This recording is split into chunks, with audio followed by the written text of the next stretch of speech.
J'espère que je vais quand même entendre amen dans le thème d'aujourd'hui. Parce que je veux vous interpeller, je veux vous prévenir, je veux vous encourager. De la même manière que Dieu m'a interpellé, que Dieu me prévient. Et donc, en tant que votre père et le leader de cette communauté, c'est mon devoir de le faire. Donc, le thème que je veux couvrir aujourd'hui s'appelle « Redécouvrir le sacré ». Redécouvrir le sacré. J'attends mes techniciens, voilà. Et notre texte se trouve dans Malachie chapitre 2, le verset 11. Judas s'est montré infidèle et une abomination a été commise en Israël et à Jérusalem. Car Judas a profané ce qui est consacré à l'Éternel, ce qu'aime l'Éternel. Il s'est uni à la fille d'un Dieu étranger. Dis Amen. Donc Dieu est fâché non pas contre un peuple qui est un peuple étranger. Dieu est fâché non pas contre des Philistins, mais Dieu est fâché contre Juda. Dieu est fâché contre Israël. Et Dieu est fâché contre Jérusalem. Ça veut dire contre sa maison. Et quel est le reproche que Dieu fait à ses enfants? Il dit que vous avez profané ce qui est consacré. Ou encore ce qui est sacré. Le mot consacré, le mot sacré, le mot saint, c'est le même mot en hébreu. C'est le mot Kodesh. Kodesh veut dire ce qui est mis à part pour Dieu. Et pour que tu comprennes l'idée de Kodesh, on dit ce que l'Éternel aime. Dis Amen. Donc il y a des choses qui appartiennent à Dieu lui-même. Ces choses sont appelées les choses sacrées. Ce qui est sacré, c'est ce qui appartient à Dieu lui-même. Quand tu profanes ce qui est sacré par nature, tu ne peux pas annuler le sacré du sacré. Dis Amen. Ce qui va t'arriver, c'est que Dieu va te punir. Est-ce que je parle à quelqu'un? Je peux parler librement ce matin? Regardez quelque chose.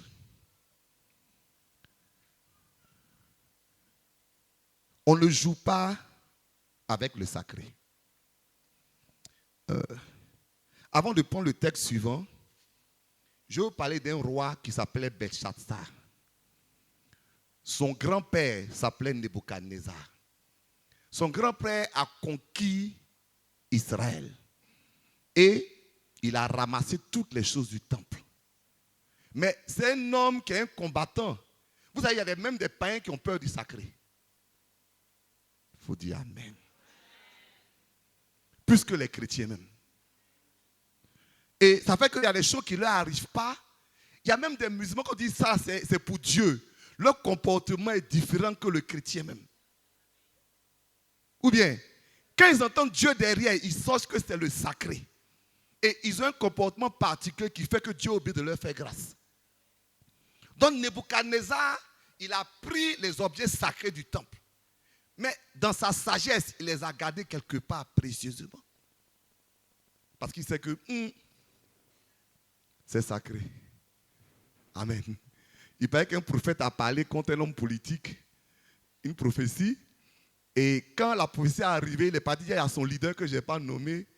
Et on lui a dit, mais et le leader qui n'est même pas chrétien dit, quand les hommes de Dieu parlent, pourquoi vous ne suivez pas? Quel choc. Il connaît le sacré. Et je vais y arriver. Donc, Nebuchadnezzar a... Il faut allumer le ventilateur, s'il te plaît, pour moi, c'est fait? D'accord, c'est pas grave. Nebuchadnezzar a donc pris les ustensiles, c'est-à-dire ce qui est sacré, il a mis dans un lieu bien intéressant. Quand il est mort, son fils, lui, il pense qu'il est un dieu gars. Donc, il fait une fête. Il invite ses gens, les gars boivent. Enfin, le show, quoi. Puisque c'est un païen. Et au milieu du show, il dit, envoyez les cuillères les verres, toutes les choses qui sont sorties du temple, là, nous, on va boire dedans. Donc, ils ont fait sortir.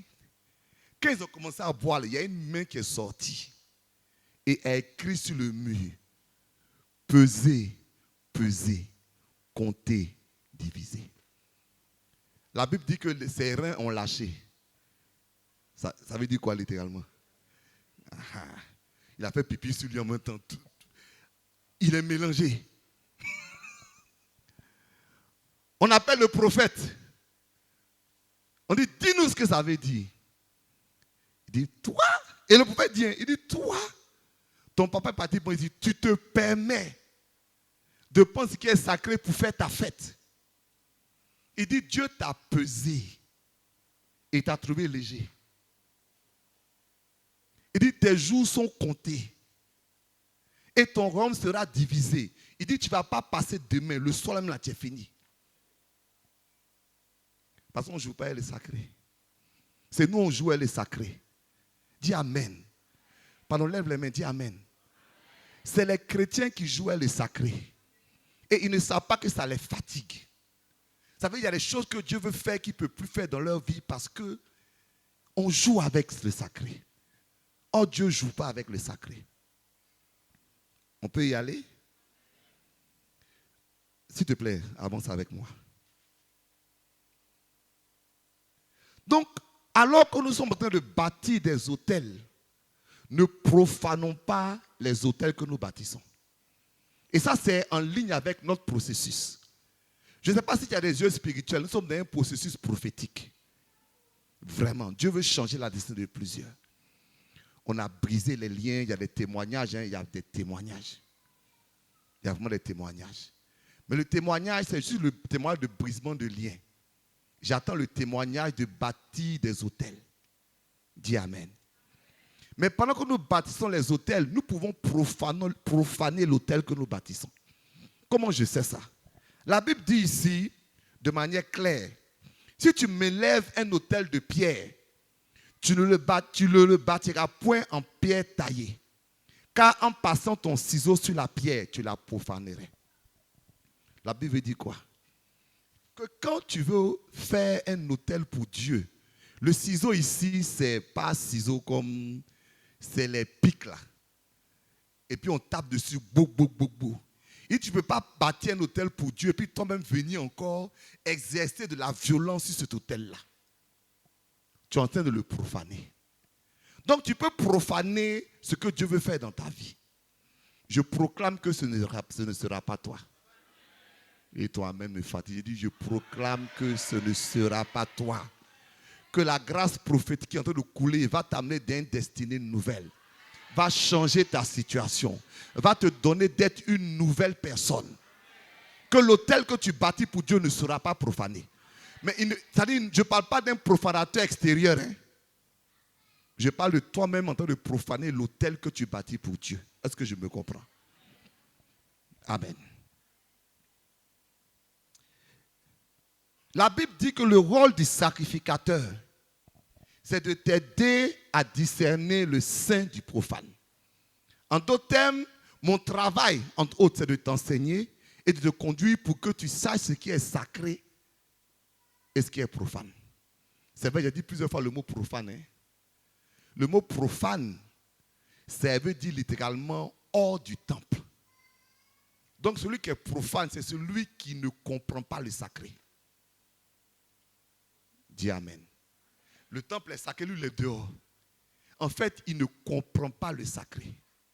Tout à l'heure, le pasteur Stan disait, il y a des gens qui n'ont pas les yeux spirituels. Ils ne comprennent pas le sacré. Vous savez pourquoi j'ai marqué redécouvrir le sacré? J'aurais pu dire découvrir. Mais j'ai dit redécouvrir. Pourquoi? Parce qu'il y a quelque chose qui se passe dans la vie des chrétiens. C'est qu'au fur et à mesure qu'ils grandissent dans la foi, ils déconsidèrent le sacré. Leur âge spirituel équivaut à leur considération pour le sacré. Ils pensent qu'ils sont devenus les camarades de Dieu. Non, j'ai pensé autrement. Ils pensent que Dieu est devenu leur camarade. Ça nous arrive tous. Ça dit, si tu ne fais pas attention, dis Amen. Si tu ne fais pas attention, au fur et à mesure, tu considères Dieu comme ton camarade. Tu ne dis pas ça, mais ta manière de réagir équivaut au fait que ce qui avant, à qui tu as apporté de la crainte, pas de la peur. Hein? La Bible dit l'amour parfait bannit toute peur. Mais la crainte, c'est un respect profond. Ce que tu respectais de manière profonde, ça ne te dit rien.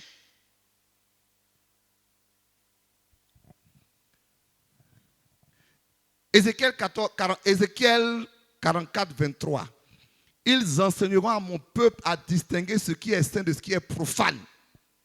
Ils feront la différence ce qui est impur et ce qui est pur. Mon travail ce matin, c'est de te permettre de distinguer ce qui est saint de ce qui est profane. Est-ce qu'on est ensemble?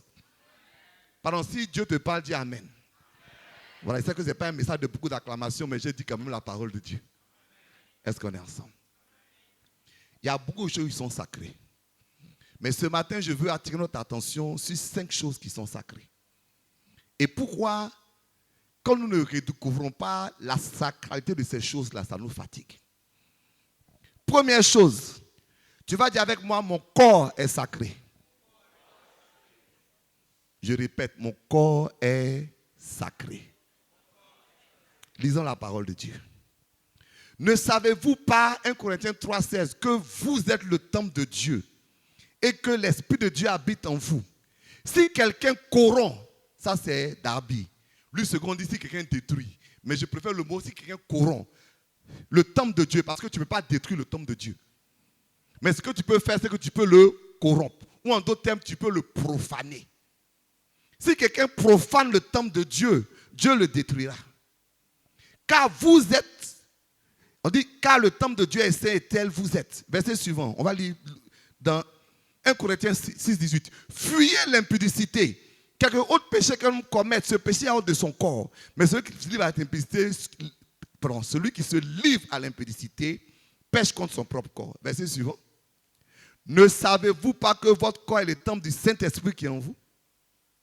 Et que vous avez reçu de Dieu et que vous ne appartenez point à vous-même. La réalité du fait que ton corps est sacré, elle est peut-être pour toi contraire à ce que le monde dit ou croit. La preuve, quand le monde veut faire la promotion de l'avortement, on dit non, une femme peut tuer un bébé parce que le bébé lui appartient, c'est une partie de son corps. Or, la Bible dit que le corps lui-même là, ce n'est pas pour toi. Donc, le bébé qui est dans le corps là, c'est encore pas pour toi. Dis Amen. Ton corps même ne t'appartient pas. Donc, ce qui est dans ton corps là, ça t'appartient encore moins. Mais je ne parle pas de ça. Je parle de comment nous laissons notre corps à la disposition du péché. La Bible parle de l'impudicité, de la sexualité. Dieu, écoutez-moi, Dieu ne va pas bénir une église où les gens vivent n'importe comment. Je vais prêcher tous les messages de révélation, de proclamation, de restauration, etc. Si les jeunes qui sont là, les moins jeunes qui sont là, ne comprennent pas que leur corps est le temple du Saint-Esprit, donc ne leur appartient pas, et qu'ils ne peuvent pas être dans la sexualité, dans la masturbation, dans la pornographie.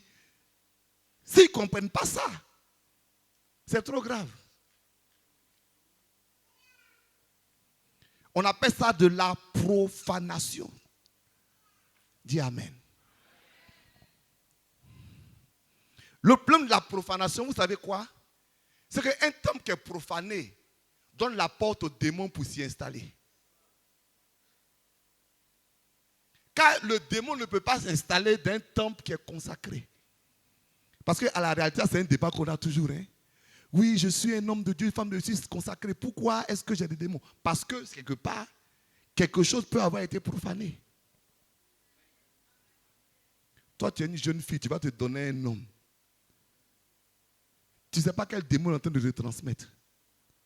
Et puis le matin, si tu viens prier, rabababa, ça ne va rien changer. Dis Amen. Tu es un jeune homme. Je suis choqué. Dis à quelqu'un, le pasteur est choqué. C'est vrai, je suis choqué. de la facilité et de la désinvolture avec laquelle les gens traitent les relations sexuelles dans l'église. Je suis choqué. Je suis choqué que les fiancés considèrent qu'ils sont mariés.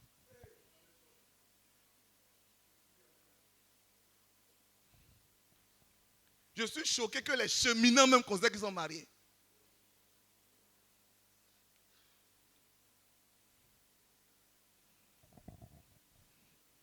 Ils sont cheminants, ils font déjà les choses que les maris ne font pas même.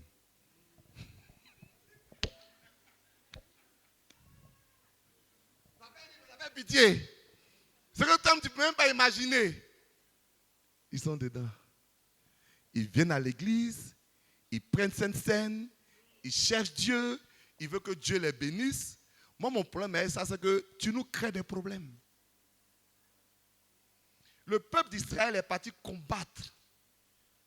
Et ils ont pris une grande victoire. Et quand ils ont pris la grande victoire, ils devaient combattre un petit village qui s'appelle Haï. Josué dit, bon, ils sont petits, là, on voit un petit groupe, on les a limés. Donc, il demande à Dieu, il dit, mais Dieu, comment c'est possible? Il dit, oui, parmi vous, il y a l'interdit. Je veux éliminer l'interdit parmi nous. Je veux que la gloire de Dieu descende ici. Que ton corps soit de la valeur à tes propres yeux. Je parle aux jeunes filles. Tu es trop belle pour donner ton corps à gauche et à droite. Tu es une princesse. Et la princesse se garde. Tu es trop belle. Si quelqu'un t'aime, il n'a qu'à te marier. Mais ce n'est pas ça. S'il t'aime, il n'a qu'à te marier. S'il ne veut pas te marier, pas touche.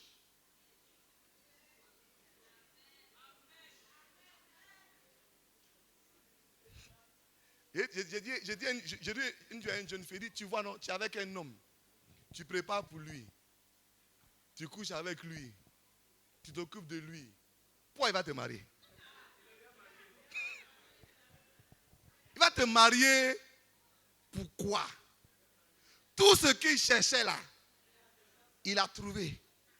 Maintenant, il prend son temps. Hein? Chaque fois qu'il parle de mariage, non, il faut laisser mes parents l'argent, machin. Prive-le, il faut dire, mon ami, tu n'es pas marié, on oublie ça. Il va dire, je vais voir tes parents quand?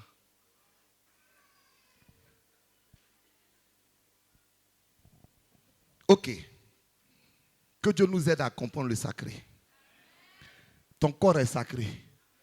Non pas de ta volonté, c'est même pas ce que tu veux. C'est Dieu qui dit ton corps est sacré. Ce que tu fais de ton corps ne dépend pas de toi, mais de lui. Si tu es dans la pornographie, c'est contre Dieu tu pèches. Si tu te comportes mal sexuellement, c'est contre Dieu tu pèches. Ce n'est pas contre ton corps. Dieu dit, il prend ça personnellement. Que Dieu nous aide. Est-ce que je peux avancer? Le mariage est sacré. Parce que ce n'est pas parce que tu es dans le mariage maintenant que tu penses que tu es libre de tout faire. Hébreux 13, 14. Que le mariage soit tenu en honneur à tous égards. Et le lit conjugal sans souillure. Parce que Dieu jugera les fornicateurs et les adultères. Est-ce que je peux commenter ça encore, bien délaissé?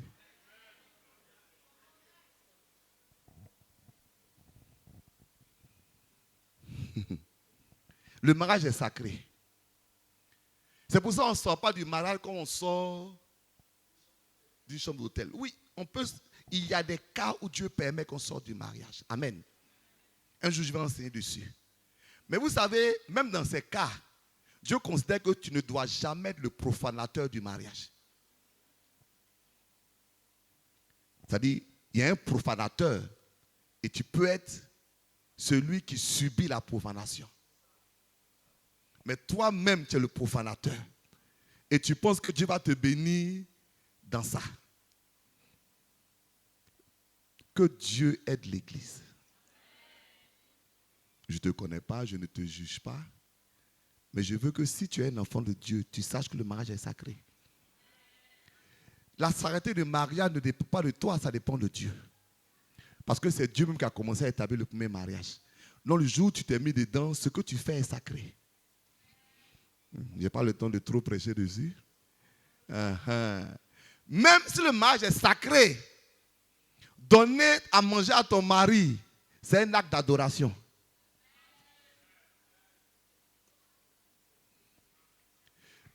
Tu vois, non, mon fils, je dis manger pour ne pas dire l'autre là.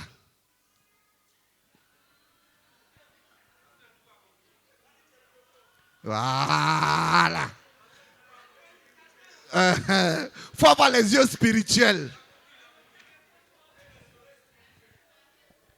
Tu dis quoi? Les maris comprennent. C'est un acte d'adoration.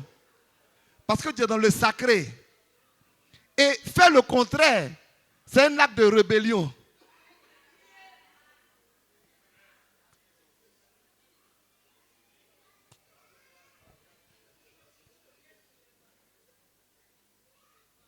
Tu dis quoi, ma femme? Nous, ça dit, et vice-versa. Hein? Tout ce qui est fait dans le mariage conformément à Dieu est un acte d'adoration. Parce que le mariage n'est pas un choix ou un programme humain. C'est le sacré. On dit Dieu a dit n'est pas bon que l'homme soit seul. Il a célébré le premier mariage. Donc ton mariage n'est pas consacré parce que nous on est venus prier pour ça. Ton mariage est consacré de par nature. Ça fait partie du sacré. Si tu prends ton mariage en amusement, tu prends le sacré en amusement. C'est pourquoi les gens qui mélangent leur mariage, Dieu ne les écoute pas.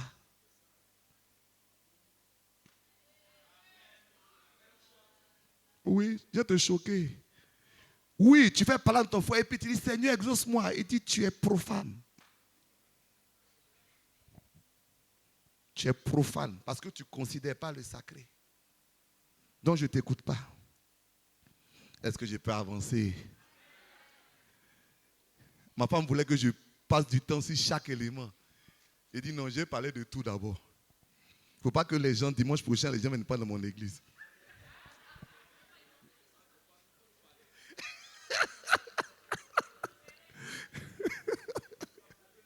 Hein? Tu sais quoi? Ça prouverait que je ne considère pas le sacré. Dis avec moi, la maison de Dieu est sacrée. Lisons le verset. Ma maison elle sera appelée une maison de prière, mais vous en faites une caverne de voleurs. Et puis il continue. Il dit, et des aveugles, des boiteux vinrent à lui dans le temple et il les guérit. Regardez-moi, hein, après que Jésus ait chassé les vendeurs dans le temple, juste après, on dit quoi? Et conjonction de coordination. Ça veut dire qu'il y a une relation entre le fait qu'il ait chassé les voleurs et le fait qu'il guérisse les boiteux et les aveugles. Donc, c'est les voleurs dans le temple qui empêchaient que les boiteux de la vie soient guéris.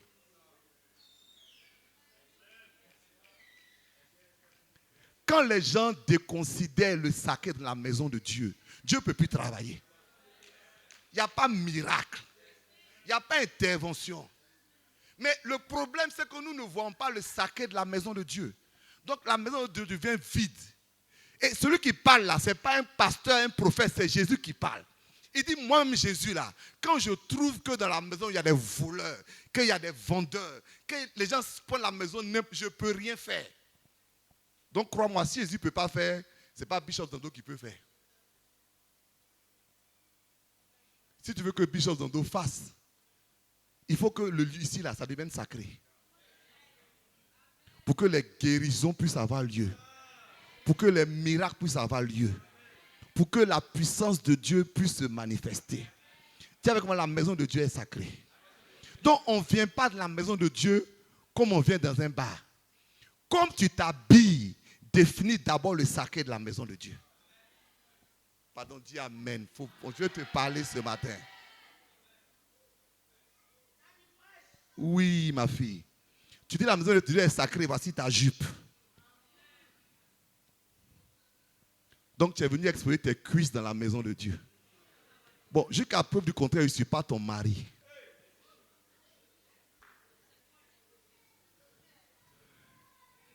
Je sais que ton mari aime tes cuisses. Elles sont très belles. Il faut garder ça pour lui. Le mariage est sacré. Mais nous là, on n'est pas ton mari. On n'est pas ton fiancé. On n'est pas quoi? Ton cheminant. Cheminant d'aujourd'hui là.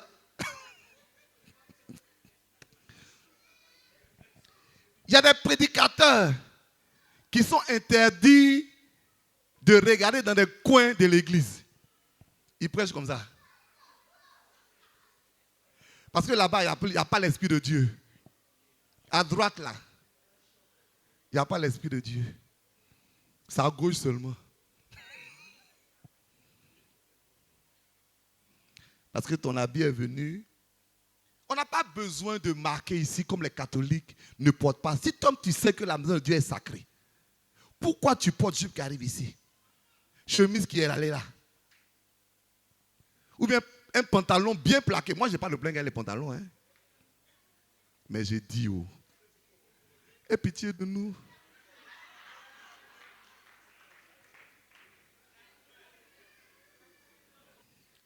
La maison de Dieu est sacrée. Si tu connais ton corps, évite ce qui va provoquer les gens.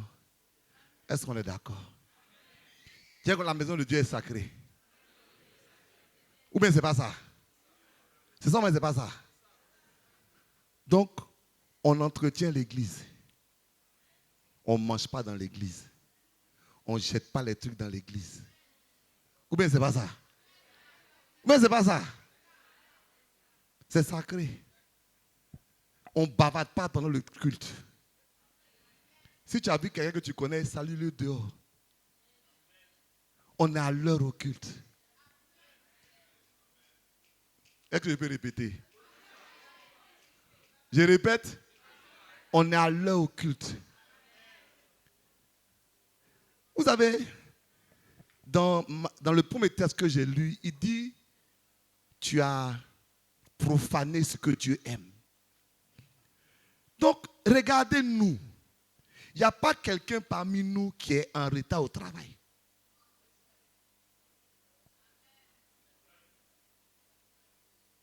Mais on est en retard au culte. Ça ne nous dit rien. Puis, on tire les cultes. Ça ne nous dit rien. Moi, ça fait, je ne sais pas combien d'années je suis converti.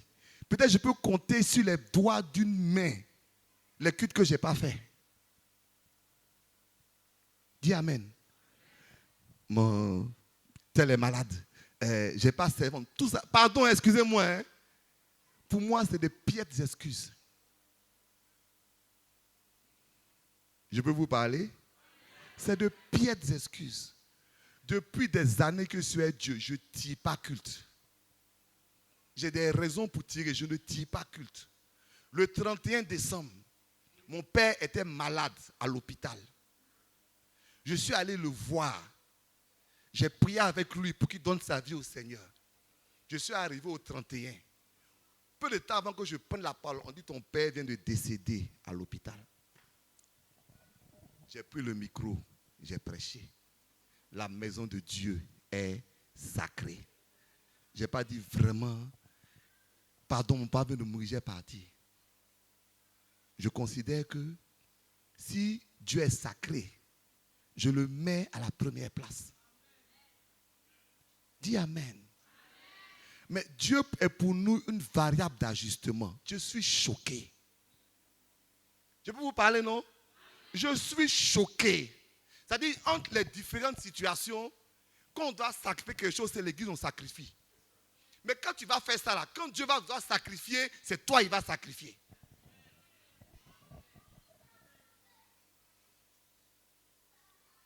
On ne tire pas culte. Si tu as tiré culte, c'est que je me trouvais chez toi, c'est que tu es couché, tu ne peux pas te lever. Dis Amen. Comme c'est dimanche passé, non, bien quel jour je n'ai pas pu venir. Non, l'autre là, je suis venu. Hein. C'est un seul dimanche. C'est un seul dimanche. Non, j'étais malade le dimanche. Le premier dimanche, je suis venu à 11h. Et puis j'ai prêché. Et puis c'est le dimanche suivant. Je ne pouvais même pas bouger. En fait, même j'aurais voulu venir. Mon docteur m'a interdit formellement de mettre le pied dehors. Sinon, moi, j'allais me traîner pour venir. J'allais me traîner pour venir. Même si je ne prêche pas, j'aime m'asseoir. La maison de Dieu est sacrée.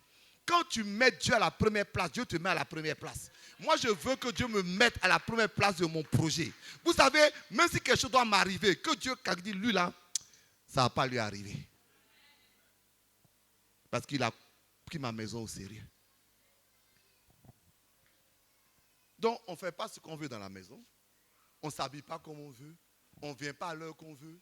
On ne vient pas quand on veut. On ne fait pas ça. Dis Amen. Je peux poursuivre? Je peux poursuivre, mais d'arrêter là.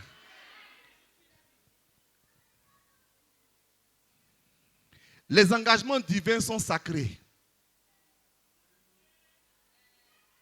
Je répète. Les engagements divins sont sacrés. Je lis. C'est un piège pour l'homme, pour la femme aussi d'ailleurs, de prendre à la légère un engagement sacré et de ne réfléchir qu'après avoir fait un vœu. Quand on fait un appel, que tu viens devant ici là, c'est sacré. Oui. Pour n'importe quoi. Convention, appel, n'importe quoi. Vous savez, quand le prophète a fait l'appel, il y en a qui m'ont après, j'ai dit, mais je ne peux pas négocier ton appel parce que c'est le prophète qui a parlé. Et c'est moi qui ai parlé. Moi, je ne lui ai rien dit. Tu fais comme tu veux, mais une fois que tu as décidé, honore ce que tu as dit. Il ne faut pas, tout le monde est très calme. Parce que si au fouille là, vous avez tous des crédits d'engagement aux yeux de Dieu. Ou bien, vous avez des gros crédits. Et vous faites autre chose tranquillement. Vous avez oublié le crédit de Dieu là. On dit que c'est un piège pour l'homme de prendre un engagement sacré. Dieu te donné ça, Dieu enregistre. Au moment donné, tu ne donnes pas. Après, tu dis Dieu bénit, dit non, non, on a un contentieux. Hier, je voulais faire, il y a quelqu'un que je voulais soutenir et il m'a donné un numéro. Et j'ai demandé à Jean-Luc qui me conduit de lui faire le transfert. Or, il fallait faire le transfert sur Wave parce que sur son MTN, il avait crédit. Donc, le temps de faire le transfert sur MTN, ils ont enlevé. C'est-à-dire qu'il a pris, il dit non, j'ai essayé de rapidement, avant même qu'il descende là. Les gars ont coupé. Il y a des gens, c'est comme ça dans leur vie spirituelle.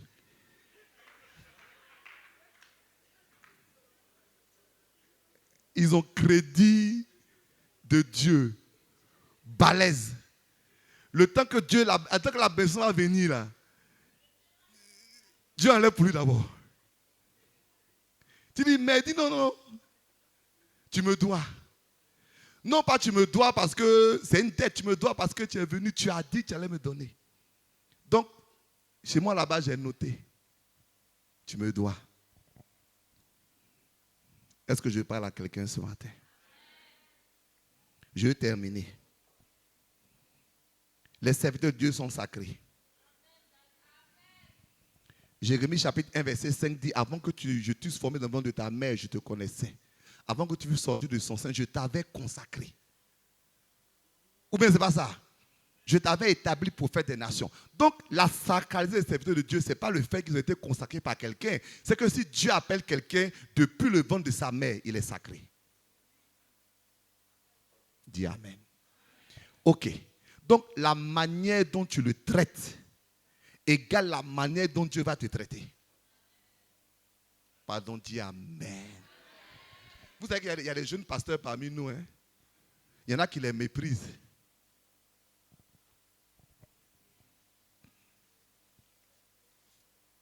Parce qu'ils veulent honorer Bishop.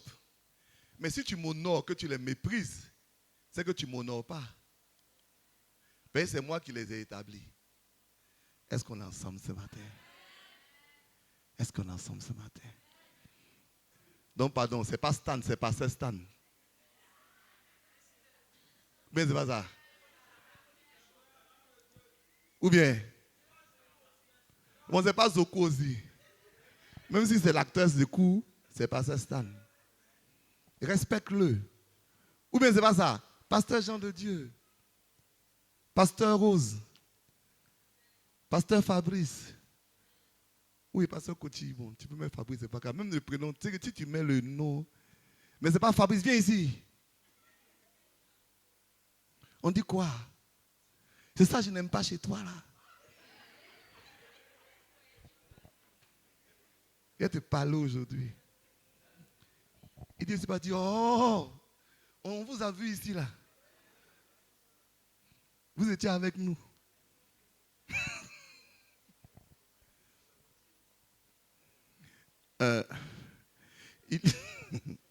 Oui, en fait, c'est le plan de Jésus et puis de certains. On dit, mais quand Jésus est arrivé dans son village, on dit, aïe, c'est pas Jésus, le fils de Marie, le frère de tout cela. Depuis quand tu es devenu prophète? Depuis quand? Donc tu es parti en ville, tu es revenu, tu es prophète. On dit, pardon, va prophétiser ailleurs. On dit, va prophétiser ailleurs. Paix, je t'assure. On t'a vu ici. Tu construis une maison à ton papa. Tout. Tu n'es pas Dieu quoi, tu reviens. Et puis, ils ne sont même pas pleins qu'il est fils de Dieu. Hein. C'est même pas fils de Dieu qui les a choqués. On dit, depuis que tu es venu prophète.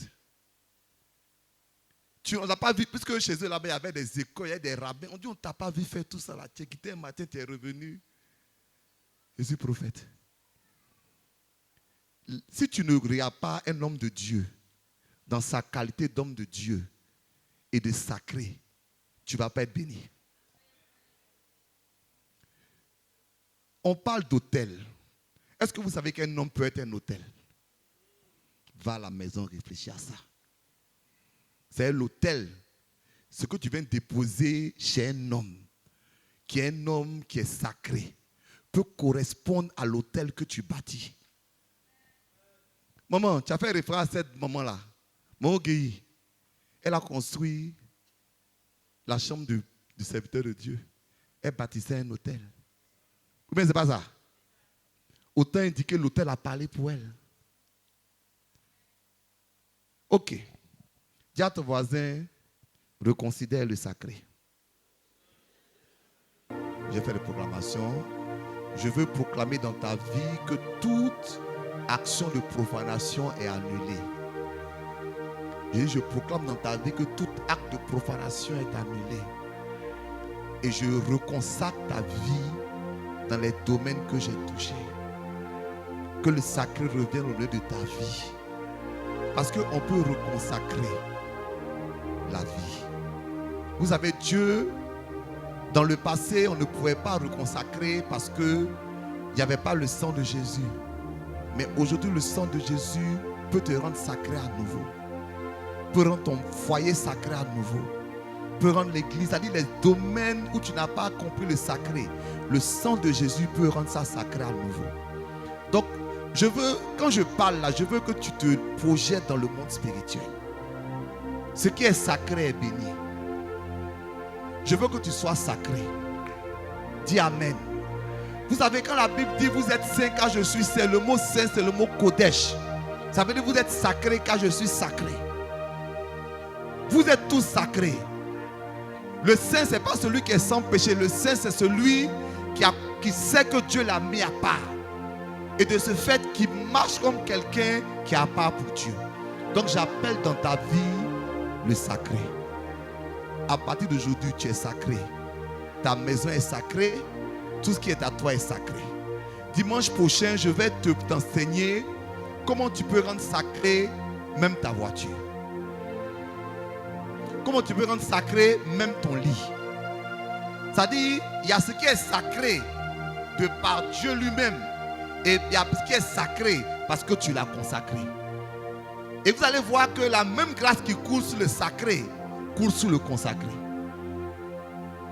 Que Dieu te bénisse abondamment. Si tu as reçu le message, dis Amen, acclame le Seigneur. Amen.